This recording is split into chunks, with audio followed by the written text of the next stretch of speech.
Welcome students, I wish you will be fine. Jakhar chemistry classes में बच्चों का स्वागत है।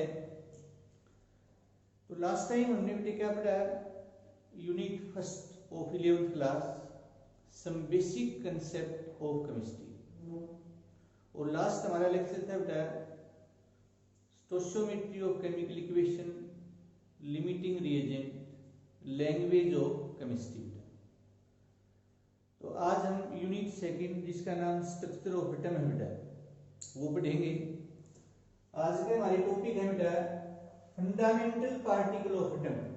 एटम के फंडामेंटल पार्टिकल क्या है, कैथोड एंड एनोड रेज क्या होती हैं, थॉमसन मॉडल क्या होता है। तो आपको बार बार ये कहते हैं बेटा, अगर आपको अच्छी तरह से केमिस्ट्री को समझना है तो आप कंप्लीट वीडियो देखें बेटे, तभी आपको समझ में केमिस्ट्री आएगी बेटा। तो आज का लेक्चर हम शुरू करते हैं बेटा। Fundamental particle of atom.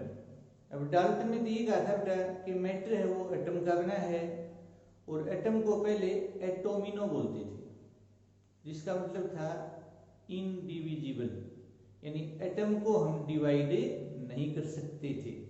बाद में कुछ डिस्कवरी हुई है बेटा, उससे पता लगा है कि एटम को हम इलेक्ट्रॉन में, प्रोटॉन में, न्यूट्रॉन में, पॉजिट्रॉन में, ऐसे 35 से ज्यादा पार्टिकल है बेटा जिसमें हम एटम को डिवाइड कर सकते हैं। 3 फंडामेंटल पार्टिकल हैं, वो हमें ध्यान रखने हैं बेटा, इलेक्ट्रॉन, प्रोटॉन एंड न्यूट्रॉन। तो देखो बेटा, एक टेबल है छोटी सी बेटा जो आपको याद रखनी है। Subatomic particle, electron IUPAC representation e या ई के ऊपर चार्ज भी दिखा देते हैं बेटा, कोई फर्क नहीं पड़ेगा, ई लिखो या बेटा सिंबल ऐसे लिखो, एक ही बात है। रिलेटिव चार्ज -1 होता है किसी के रिलेशन में बेटा, एक्चुअल चार्ज -1.602 × 10⁻19 कूलम होता है, एक्चुअल मास 9.11 × 10⁻31 किलोग्राम होता है। एक्चुअल मास कैसे मालूम करेंगे बेटा, वो आपको बताएंगे। जैसे तो मास ऑफ इलेक्ट्रॉन है वो चार्ज क्या है और E/m रेशियो क्या है बेटा। इसको इलेक्ट्रॉन के ऊपर चार्ज किसने बताया था, मिलीकन ने बेटा, ऑयल ड्रॉप एक्सपेरिमेंट से, और charge to mass ratio Thomson ने बताया था बेटा। तो इलेक्ट्रॉन के चार्ज को E/m रेशियो से डिवाइड करेंगे तो वैल्यू 9.11 × 10⁻31 किलोग्राम आएगी। रिलेटिव मास इलेक्ट्रॉन का कितना होता है, वो होता है बेटा 1/18437 ऑफ मास ऑफ प्रोटॉन में, मास ऑफ प्रोटॉन ये है। और इसको जब हम 1 को 1037 से डिवाइड करेंगे बेटा तो वैल्यू ये आएगी। ये बुक में 1/1840 लिखा तो एक्चुअल होता है बेटे 1/1837 तो mass of proton. Mass of proton कहो, मास ऑफ हाइड्रोजन कहो बेटा, एक ही बात है। फिर बेटा प्रोटॉन कैपिटल P से लिखते हैं या P+ की लिख देते हैं बेटा। रिलेटिव चार्ज +1 होता है, actual charge +1.602 × 10⁻19 coulomb. Magnitude same होते हैं, साइन अलग अलग है बेटा। एक्चुअल मास 1.3673 × 10⁻27 किलोग्राम होता है, और रिलेटिव मास 1 होता है बेटा हाइड्रोजन के रिलेशन में। न्यूट्रॉन है, n से लिखते हैं स्मॉल n। 0 तो क्या होता है, रिलेटिव चार्ज, एक्चुअल चार्ज भी 0 होता है, न्यूट्रल बेटा। एक्चुअल मास कितना होता है 1.6750 × 10⁻27 किलोग्राम।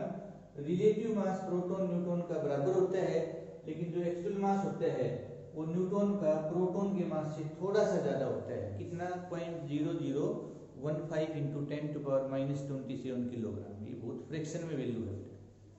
तो एक्चुअल चार्ज न्यूट्रॉन का प्रोटॉन से थोड़ा सा ज्यादा होता है, और रिलेटिव मास मतलब एक्चुअल जो मास है बेटा वो न्यूट्रॉन का प्रोटॉन से थोड़ा सा ज्यादा होता है, और एक्चुअल मास प्रोटॉन न्यूट्रॉन का सेम होता है। और ये पहले बताया था कि charge on electron Millikan scientist का नाम है, वो ड्रॉप एक्सपेरिमेंट से, और charge to mass ratio Thomson ने दिया था बेटा। तो ये है बेटा fundamental particle of atom, electron proton and neutron. Lightest particle है वो एटम का क्या होता है, इलेक्ट्रॉन होता है बेटा, और हेवीएस्ट पार्टिकल क्या होता है बेटा, न्यूट्रॉन होता है। न्यूट्रॉन सबसे ज्यादा स्टेबल पार्टिकल है एटम का, कोई चार्ज नहीं होता है इसको। तो नेक्स्ट है बेटा cathode rays and anode rays. Cathode rays and anode rays,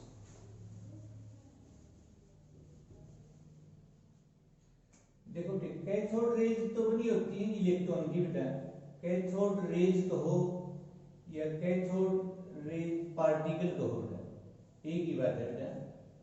और एक होती है एनोड रेज, कैनाल रेज कहो या एनोड या पॉजिटिव रेज कहो बेटा।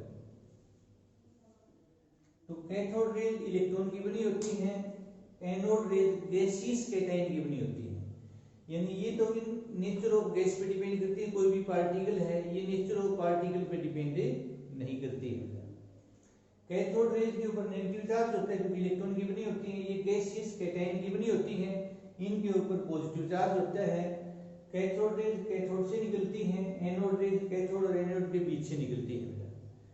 कैथोड रेज किसकी तरफ अट्रैक्ट होंगी, पॉजिटिव चार्ज की तरफ क्योंकि नेगेटिव है, और एनोड रेज नेगेटिव चार्ज की तरफ अट्रैक्ट होंगी बेटा। कैथोड रेज का जो चार्ज होता है वो फिक्स होता है, इलेक्ट्रॉन का तो चार्ज फिक्स रहता है। एनोड रेज का चार्ज वेरी करता है, +1 +2 +3 सो ऑन बेटा। मास है कैथोड रेज इलेक्ट्रॉन का मास फिक्स रहता है 9.11 × 10⁻³ किलोग्राम। तो कैथोड रेज का मास फिक्स होता है, एनोड रेज का मास है वो वेरिएबल होता है, वो फिक्स्ड नहीं होता है। तो these are some difference between cathode rays and anode rays। तो नेक्स्ट है बेटा, इससे पहले थोड़ा सा अपन जिक्र करें बेटा फेरेडेज का बेटा। माइकल फेरेडेज साइंटिस्ट का नाम है बेटा, जिन्होंने बेटा क्या बताया था बेटा कि जब हम किसी इलेक्ट्रोलाइट के एक्वा सॉल्यूशन में या मोल्टन स्टेट में क्वांटिटी ऑफ इलेक्ट्रिसिटी पास करते हैं तो कैथोड के ऊपर पार्टिकल है वो डिपॉजिट हो जाता है, एनोड पर क्या हो जाता है बेटा, डिकम्पोज हो जाता है। तो इससे क्या पता लगता है, पार्टिकुलेट नेचर ऑफ इलेक्ट्रिसिटी है वो पार्टिकल नेचर रखती है बेटा। तो इनकी discovery of electron proton neutron में काफी हेल्प मिलती है। फेरेडे के फिर +2 में 2 लॉ भी है बेटा, first law and second law of electrolysis. Faraday's first and second law of electrolysis, electrochemistry unit second में पढ़ेंगे। तो नेक्स्ट है बेटा थॉमसन मॉडल बेटा, थॉमसन मॉडल, ये साइंटिस्ट का नाम है बेटा ऑफ एटम।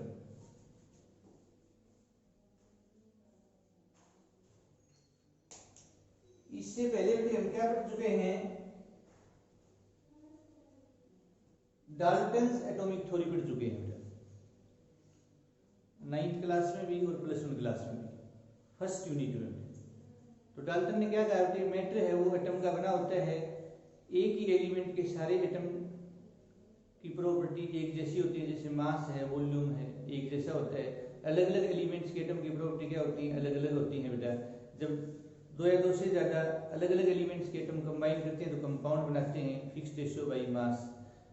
केमिकल रिएक्शन क्या है, जस्ट रीअरेंजमेंट ऑफ एटम है, ये हम पहले पढ़ चुके। Atom can neither be created nor be destroyed.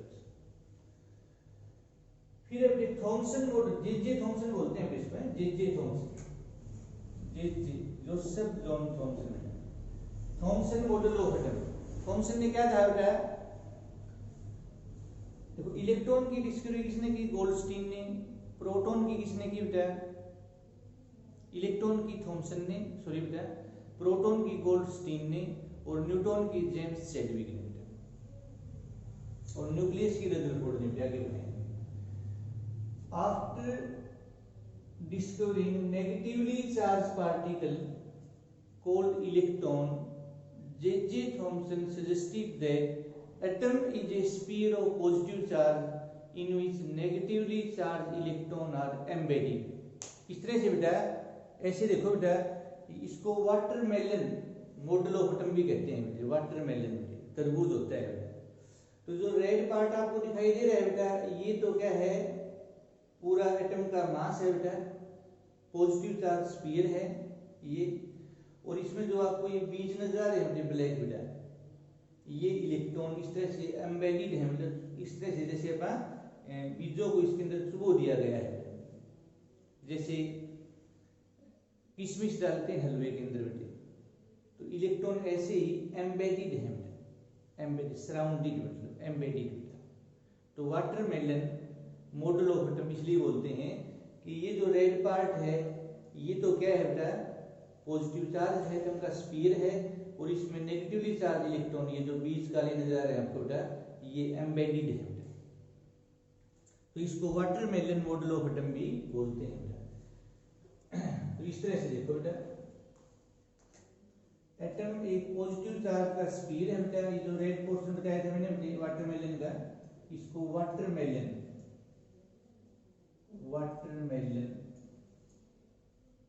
Model of atom भी बोलते हैं, मॉडल ऑफ एटम।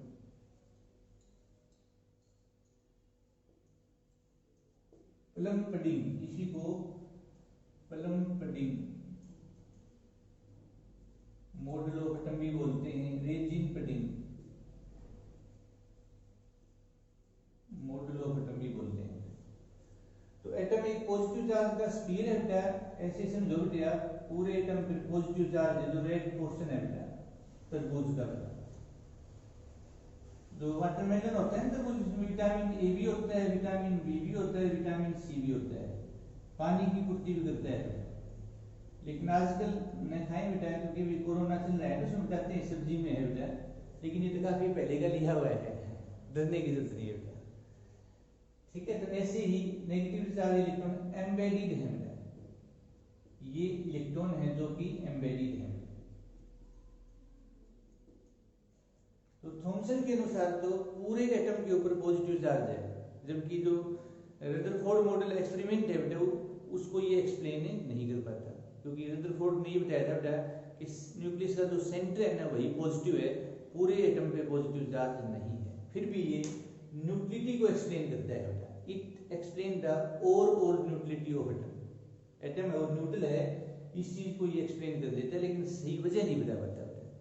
वो इसलिए न्यूट्रल है कि प्रोटॉन और न्यूट्रॉन बराबर है, proton and electron, sorry, electron पर नेगेटिव चार्ज होता है और प्रोटॉन पे होता है बेटा पॉजिटिव चार्ज। तो एक एटम में जितने प्रोटॉन है पॉजिटिव चार्ज है, उतने ही इलेक्ट्रॉन है नेगेटिव चार्ज है, इसलिए एटम न्यूट्रल है। इसमें एक सेंटीपीटल फोर्स और एक सेंट्रीफ्यूगल फोर्स, वो आगे बढ़ेंगे। तो ये कुछ भी कहो बेटा, ये स्टेबिलिटी तो बता ही देता है कि एटम है वो स्टेबल है, न्यूट्रलिटी बता देता है कि overall neutrality of atom, atom है वो न्यूट्रल है। स्टेबिलिटी नहीं कहेंगे बेटा, न्यूट्रलिटी कहेंगे। It explain the overall neutrality of atom. सही रीजन तो नहीं बता पाता, लेकिन ये बता देता है भाई एटम है वो न्यूट्रल है, जो कि आज भी हमें पता है एटम न्यूट्रल होता है, एटम पे कोई चार्ज नहीं होता। तो this is Thompson model of atom. तो आशा है बेटा कि आप बच्चों को आज का लेक्चर समझ आया होगा। यदि आपको आज का लेक्चर समझ आया है तो आप लाइक करें, वीडियो को अपने दोस्तों में जरूर शेयर करें, और कोई भी आपकी केमिस्ट्री की प्रॉब्लम है तो कमेंट बॉक्स में कमेंट करें। Thank you and have a nice day.